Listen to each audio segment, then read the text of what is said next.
Bienvenue dans cette troisième et avant-dernière partie sur la dérivation, où nous allons traiter cette fois-ci de la dérivation sur un intervalle et de la fonction dérivée. Donc je vous rappelle qu'au niveau du plan, j'ai fait juste avant deux vidéos, d'une part sur l'introduction de la notion de dérivation, d'autre part sur le taux d'accroissement et la dérivation en un point. Si vous n'avez pas vu les vidéos, je vous invite vraiment à le faire étant donné que je vais faire beaucoup de parallèles sur les deux précédentes vidéos. Il nous restera à traiter après cette vidéo les applications à la dérivation, sachant que je vais faire un petit aparté sur ça dans cette vidéo.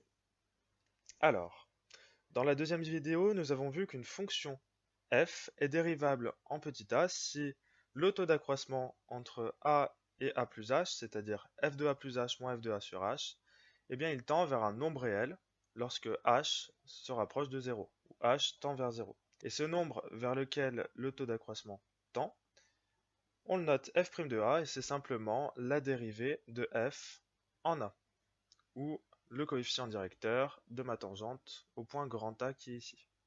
Maintenant, plutôt que de regarder si une fonction est dérivable en un point, eh bien on va vérifier si elle est dérivable sur tous les points d'un intervalle.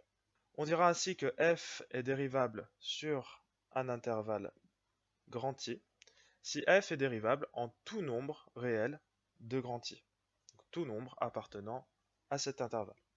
Prenons par exemple la fonction carré, que l'on va définir sur un 4. Eh bien on remarque que cette fonction f est dérivable non seulement en 3, mais en 2,5, en 4 tiers, et plus généralement en tout réel de 1,4, c'est-à-dire en tout nombre appartenant à mon intervalle. On dira donc que la fonction carré est dérivable sur l'intervalle 1,4. Si une fonction f est dérivable en 2, par exemple, on a vu qu'on peut calculer la dérivée en 2, qui est f' de 2. Maintenant, si une fonction est dérivable en tout point d'un intervalle, eh bien je peux calculer la dérivée de chaque nombre de mon intervalle. Et je peux ainsi créer une nouvelle fonction qui va être définie de la sorte. À un réel de mon intervalle, j'associe la dérivée de f en ce point de mon intervalle. Donc à x, j'associe f' de x. Cette nouvelle fonction, on va l'appeler fonction dérivée, et on va généralement chercher l'expression algébrique pour avoir la dérivée en tout point.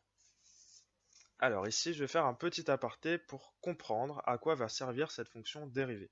D'après l'introduction, les points où la dérivée était positive nous donnaient les points en lesquels la fonction f était croissante. Car la dérivée en un point, ce n'est rien d'autre que le coefficient directeur de la tangente à la courbe en ce point. Donc ça, c'est ce qu'on avait vu dans la première vidéo. Conclusion, si j'étudie le signe de f', finalement, ça revient à étudier les variations de ma fonction f. Il est souvent bien plus facile d'étudier le signe d'une fonction, c'est-à-dire de regarder là où ma fonction est positive ou négative. Finalement, à quoi va servir cette fonction f' si j'ai son expression algébrique? Tout simplement à en déduire les variations de ma fonction f. J'en ai fini avec ce petit aparté, et maintenant prenons l'exemple de la fonction carré définie sur un 4. On a vu que la fonction f, définie par f de x égale x au carré, était dérivable sur un 4. Je peux créer une fonction f' qui, cette fois-ci, à 2 va associer f' de 2, c'est-à-dire 4, ça on l'a calculé dans la vidéo précédente. 4, c'est le coefficient directeur de la tangente à la courbe au point d'abscisse 2. Et plus généralement, qui à x associe f' de x qui est égal à 2x, c'est-à-dire le coefficient directeur de la tangente à la courbe, cette fois-ci au point d'abscisse x. Donc ici, x, je peux le remplacer par n'importe quel point de mon intervalle. J'ai créé une nouvelle fonction qui est la fonction dérivée de la fonction f. Alors voici un petit formulaire qui va donner cette fois-ci la dérivée, l'expression algébrique de la fonction dérivée en fonction des fonctions classiques que l'on peut connaître. Donc si je prends la fonction constante, définie par f de x égale k, avec k un réel, par exemple f de x égale 2, f de x égale 5, f de x égale racine de 3, etc. Donc cette fonction est définie sur grand R, sur l'ensemble des réels, dérivable sur l'ensemble des réels, et l'expression de sa dérivée, c'est f' de x égale 0.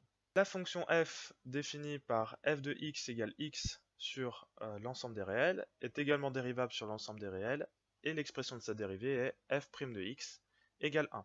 La fonction carré est définie sur R, dérivable sur R, et l'expression de sa dérivée est f' de x égale 2x. Pour la fonction cube, de même, elle est définie sur R, dérivable sur R, et l'expression de sa dérivée est f' de x égale 3x au carré.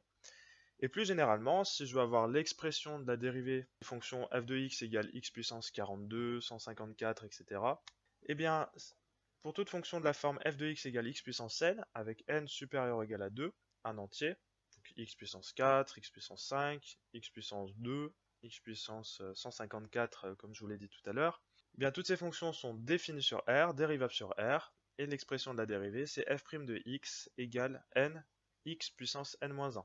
Donc dans le cas de la fonction cube, par exemple, n égale 3, donc ça donne bien 3x puissance 3 moins 1, donc 3x au carré. Ensuite, la fonction inverse est définie partout sauf en 0, dérivable partout sauf en 0, et l'expression de sa dérivée, c'est f' de x égale moins 1 sur x au carré. Et enfin, on termine avec la fonction racine, qui est cette fois-ci définie sur 0 plus l'infini, mais attention, dérivable sur 0 plus l'infini, mais 0 ouvert, parce que cette fonction-là n'est pas dérivable en 0, et on peut le retrouver avec l'expression de la dérivée, étant donné que l'expression de sa dérivée est f' de x égale 1 sur 2 racine de x, et étant donné qu'on ne peut pas dériver en 0, la fonction dérivée ne peut pas être définie en 0. A vous désormais de dériver la fonction cube, et de donner une équation de la tangente à la courbe représentative de f au point d'abscisse 2. Là, je vous laisse reprendre la vidéo 2 si vous avez oublié la formule pour l'équation de la tangente. Alors, pour dériver la fonction cube, le formulaire me donne directement le fait que f est dérivable sur R. De dériver f', dont l'expression algébrique est f' de x égale 3x au carré. Donc ça, je l'obtiens simplement à l'aide de mon formulaire. Maintenant, l'équation de la tangente à la courbe représentative de f au point d'abscisse 2, eh bien, elle est donnée par y égale f' de 2 facteur de x-2 plus f de 2. Pour ceux qui n'ont pas trouvé, je vous invite à reprendre la vidéo numéro 2 où vous avez la formule pour l'équation de la tangente. F' de 2, il me suffit de remplacer x par 2 dans l'expression de f'. Ça me donne 3 fois 2 au carré, c'est-à-dire 3 fois 4, 12. Et enfin, f de 2, c'est 2 au cube, c'est-à-dire 2 fois 2 fois 2, 2 fois 2, 4 fois 2, 8. Et je trouve donc que l'équation de ma tangente est 12x, y égale 12x moins 16. Mais comment dériver une fonction dont l'expression algébrique est f de x égale x plus x au carré? Ici, j'ai non plus une fonction classique, mais une somme de fonctions classiques. Eh bien, comment dériver des sommes, quotients et produits de fonctions? Eh bien, je vais dès maintenant répondre à la question. Si on prend deux fonctions u et v, dérivables sur un intervalle, eh bien la somme de ces fonctions est également dérivable sur cet intervalle, et u plus v le tout prime, c'est u prime plus v prime. Donc par exemple, si je prends la fonction définie sur R par f de x égale x plus 2, eh bien on remarque que f, c'est bien la somme de deux fonctions. C'est la somme de la fonction u d'expression algébrique u de x égale x, et de la fonction v d'expression algébrique v de x égale 2. Donc f' de x, c'est simplement u' de x plus v' de x.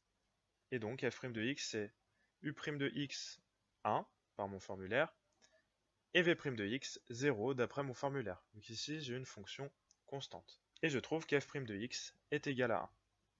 Dans le cas du produit de deux fonctions, donc je prends deux fonctions u et v dérivables sur un intervalle i, eh bien la fonction u fois v est également dérivable sur i, mais attention, u fois v', c'est égal à u'v plus uv'. Donc ici, c'est moins simple que la somme de fonctions, où il suffisait de faire la somme des dérivées. Donc ici, j'ai une formule qui est plus compliquée, c'est simplement u'v plus uv'. Donc par exemple, si je prends la fonction f définie sur R par f de x égale 3x, eh bien j'ai bien f qui est égal à u fois v, avec u de x qui est égal à 3, et v de x qui est égal à x. f' de x, c'est u'x plus v de x plus u de x fois v' de x. Donc je réutilise simplement la formule que j'ai ici. U' de x comme u de x c'est 3, ça me donne 0, fois x, plus u de x 3 fois v' de x par mon formulaire, c'est bien 1. Ça me donne 0 fois x, 0, plus 3 fois 1, 3. J'ai donc f' de x qui est égal à 3. Alors maintenant, on va voir deux cas particuliers de la formule précédente. Donc je prends une fonction dérivable et k un réel fixé. Eh bien la fonction k fois u est dérivable sur i et on a ku' qui est égal à k fois u'.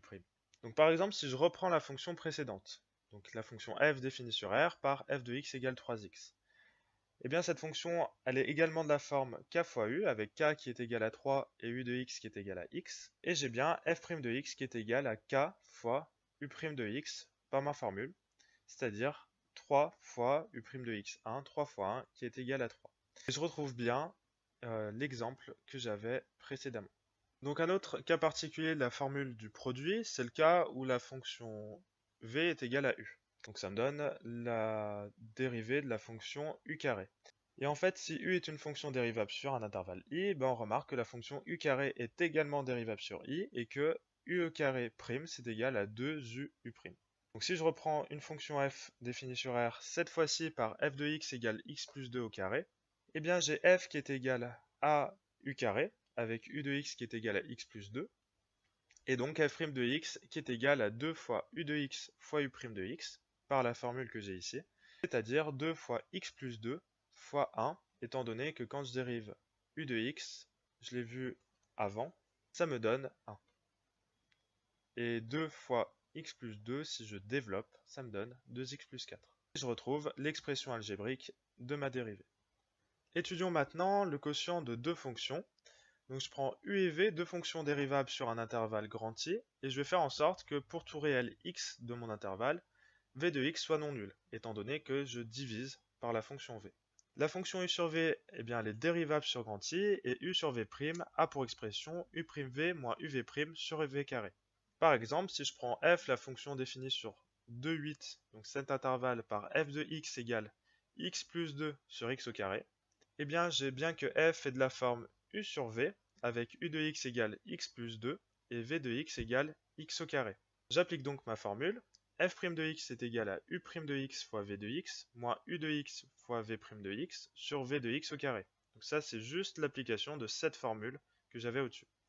Ainsi, f' de x c'est égal à u' de x, c'est-à-dire 1, fois x au carré, moins x plus 2 fois v' de x, c'est-à-dire 2x, par mon formulaire, sur x au carré, le tout au carré. Je vous laisse développer et réduire l'expression qu'il y a au numérateur, et ça me donne moins x au carré, moins 4x. Et au dénominateur, j'ai x au carré, puissance 2, c'est-à-dire x puissance 2 fois 2, donc x puissance 4.